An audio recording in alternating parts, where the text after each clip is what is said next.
the symbol of purity, sensuality, fertility, abundance, and modesty, all in one. The story of this humble red berry features aspiring kings and spies, overseas adventures, religious symbolism,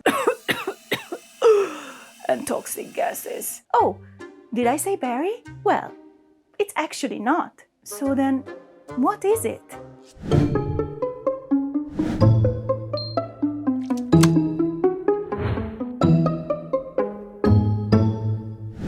Hey everyone, I'm Gabby Winkler and you are watching Eatymology, a series about the mind-blowing stories of the most ordinary culinary ingredients. And today we are going to talk about this fragrant red delight, the fruit of love and passion, strawberry. Doubtless, God could have made a better berry, but doubtless, God never did, said the British writer Samuel Butler. This quote still reflects the popularity of strawberries. It is fragrant, delightful, and sweet. Look at this strawberry. Isn't it irresistible? Strawberry is a member of the Rosaceae rose family. Other important members of this plant family include apples, almonds, peaches, cherries, and raspberries. Did you know that strawberries are not real berries? Botanically speaking, they are not even fruits. So what are they? A weird bunch for sure, because they seemingly grow their seeds outside. But those are not the seeds. The sweet, edible part is the enlarged receptacle of the flower. The true fruits of the plant are what we think of as seeds. Strawberries are indigenous to both the northern and southern hemispheres, and archaeological evidence suggests that they were being consumed by humans since the Stone Age. It was growing wild in the Americas and Asia, as well as the submountainous zones of Western Europe. Indigenous communities in what's now Chile cultivated them for millennia before the Spanish conquest. In Europe, they have been grown in gardens since the Roman era. The Romans referred to strawberries as terrestribus fragis, a fragrant berry that was picked from the soil. Many other languages still call strawberries earth berries. For example, in Germanic languages, Aardbei, in Dutch, Erdbeere, and in German. Whereas in Romance languages, they continued with the fragis part, like in Spanish, French, and Italian. However, the English word strawberry has a less obvious origin. Most likely, it comes from the Old English word strawberry. Nobody really knows what the straw part actually meant. Some say it referred to the grassy lands and hayfields where the plant grew. Others say it was originally pronounced strewnberry, referring to how the seeds were scattered by birds and other animals. Nevertheless, the fragrant, sweet, known berries were adored throughout human history. For example, in antiquity, it was a symbol for Venus, the goddess of love, because of its heart shape and red color. Ancient Romans believed that strawberries had a great medicinal value. They used it to alleviate the symptoms of different problems, from melancholy to kidney stones. Medieval stonemasons carved strawberry designs on altars to symbolize perfection and righteousness. It was also believed that it was enjoyed by the blessed souls of the Christian paradise. For a period of time in the 12th century, strawberries were believed to be unfit to eat due to the fact that they grew close to the ground. It was thought that the fruits were contaminated by snakes and toads. Pregnant women of the medieval period also avoided eating or touching strawberries.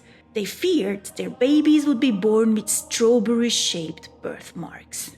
Fresh, wild strawberries were primarily consumed by peasants. Fruit sellers sold the berries on the streets, accompanied by special musical cries. Here is one Parisian street cry for a fraise nouvelle from the 13th century.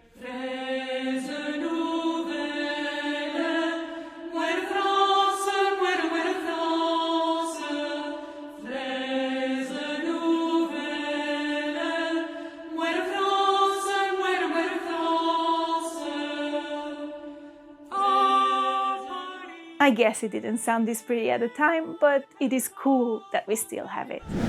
From the 15th century onwards, strawberry regularly features in illuminating manuscripts. Medieval artists and codex painters depicted the Virgin Mary with strawberries to symbolize perfection and purity. Some of the most spectacular strawberry illustrations of the period appear on the amazing triptych of Hieronymus Bosch. Here, strawberries not only symbolize the paradise, but also appear as the fruit of Venus, the goddess of earthly delights. Here are a few of my favorite little scenes that you can find on this painting.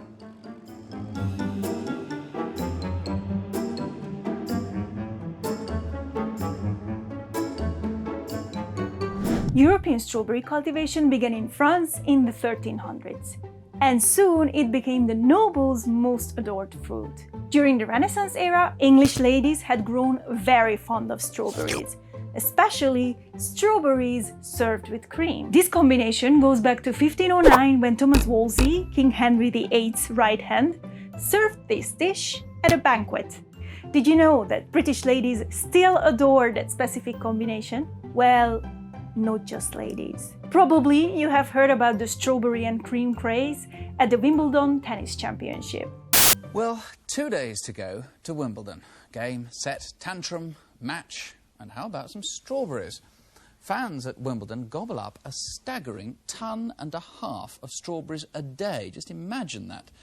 Well, now, Edgar Berg, the man in charge of it all, is retiring after 40 years. So could Wimbledon be strawberryless? Unthinkable. Strawberries and cream have been served up at Wimbledon since the very first tournament back in 1877, when there were only 200 spectators. Nobody really knows why this particular food became popular at Wimbledon, but there are a couple of different theories. It could be that it was already a popular treat in Britain thanks to Thomas Wolsey. Others say the tournament coincided with the peak of the British strawberry season, so why not serve it while watching tennis? Nevertheless, in 2022, more than 38.4 tons of strawberries were picked and then eaten during the 2 weeks of Wimbledon. That is the equivalent of 1.92 million individual pieces of fruit. Talking about consuming immense amount of strawberries, one of the most bizarre uses of strawberries is linked to the court of Napoleon. Madame Tallien, a Spanish-born French noble, was famous for bathing once a year in fresh strawberry juice. She believed it had healing properties. Reportedly, she used 10 kilograms of strawberry fruits per bath. Despite its 400 years of domestication, European garden strawberries remained tiny. Meanwhile, on the other side of the world, people somehow figured out how to cultivate bigger strawberries. In 1534, a Breton explorer named Jacques Cartier brought a few strawberry plants to Europe from Virginia. This variety had larger and tastier fruits, and it became a prominent cultivar in England and the Netherlands. In 1714, a guy called Amedée Frésier, yes, seriously, that was his name. No, I'm not joking. Anyways, Frésier was a French army officer who was sent to Chile by Louis XIV to spy on the Spanish. When he returned home, he decided to surprise the Sun King with some new strawberry plants. Everybody knew that the king was a huge fan of the sweet, fragrant berries. According to Frésier, the strawberries over there were large and nearly white, and they grew as big as a walnut, and sometimes as a hen's egg. The Sun King was very happy with the gift, and he planted them in his strawberry greenhouse in Versailles. Unfortunately, even though the new plants had beautiful flowers, they didn't bear any fruits, as they were all female plants. Luckily, there were other varieties of strawberries in the garden, including the ones from Virginia and Europe. After some time, the overseas strawberries accidentally hybridized with the ones from Virginia and Europe, and the strawberries that we all know and adore today were born. Everybody loves strawberries. They are colorful, sweet, and fragrant. Did you know that strawberries have one of the most recognizable scents in the world? But what creates its signature smell? Well, a whole bunch of chemicals. Yes, all of these. Talking about chemicals, there is actually a very poisonous secret behind the US strawberry production. Have you heard about fumigants? They are pesticides used to protect all strawberries grown in California. The fumigants farmers use to prevent a soil-borne fungal disease called wilt is chloropicrin, or in other words, tear gas. Yes, it is exactly the same tear gas which was used in World War I to eliminate soldiers. After the war, there was a lot of leftover chloropicrin, so scientists started testing it on soil and found that it killed all bugs and worms. They also found it effective against wilt. Pumping fumigants in the soil is still a widespread practice in California. These gases are extremely toxic to anyone who works on the fields or lives nearby. Scientists have found that pregnant women who live within 3 miles of the fumigated fields have smaller babies with lower birth weights. Fumigants are also linked to cancer and lung damage. Despite these adverse effects and warnings from scientists, strawberry growers continue to use fumigants because without the chemicals, they wouldn't be able to grow the fruit all year around. If you live in the EU, you can't say you are in a better position. Even though the European Union banned these particular toxic fumigants, and pesticide usage is not as widespread as in the US, individual governments can authorize their use occasionally. And unfortunately they do. According to some studies, close to a third of all fruits sampled were contaminated by these substances in 2019. And according to a 2021 study, strawberries are among the most contaminated fruits in Europe. So what can we, consumers, do if we don't want to eat pesticides residues? We can make conscious decisions when we buy our fruit. If you buy your strawberries when they are in season and try to look for organic products, it is less likely that you will get exposed to these toxic substances. If you have the space, you can grow your own at home. Or if you don't, you can wash commercially grown produce in a baking soda solution for 15 minutes. According to a 2017 study published in the Journal of Agriculture and Food Chemistry, it removes 95% of the chemicals from fruit and vegetables. Well, I hope you've learned something new about strawberries from this episode. If you want to stay tuned for more curious food history videos, you can subscribe here. Don't forget to ring the bell to get notified about the newest releases. Thanks for watching. See you next time. Bye.